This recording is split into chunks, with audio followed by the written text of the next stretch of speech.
तिसरा महत्त्वाचा आहे contingency fund of India, Bharat सरकारचा आकस्मिक निधी. मग हे सगळेच्या सगळे जे पैसे आहेत, हे सर्वच्या सर्व पैसे बाजूला काढून ठेवले जातात. कशासाठी? वापरासाठी, अडचणीच्या काळात वापरासाठी.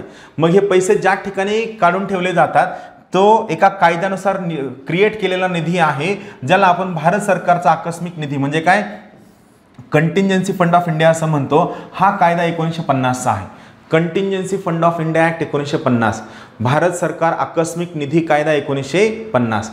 इथं महत्त्वाची गोष्ट, या आकस्मिक निधीमधून जर पैसे खर्च करायचे असतील तर ही खर्च राष्ट्रपतीच्या नावे खर्च होतो. लक्षात ठेवा, कंटिंजन्सी फंड ऑफ इंडियामधून पैसे खर्च करायचे असतील तर हे राष्ट्रपतीच्या नावे पैसे खर्च होतात. मात्र राष्ट्रपतीच्या वतीनं कोण सही करतात? वित्त सचिव, फायनान्स सेक्रेटरी सही करतात. लक्षात ठेवा, सिग्नेचर कोणाची असते? फायनान्स सेक्रेटरीची सही असते. 4 मुद्दे लक्षात ठेवा. पहिला मुद्दा, contingency fund of India article 267 कायदा 1950, खर्च कोणाच्या नावे होतो?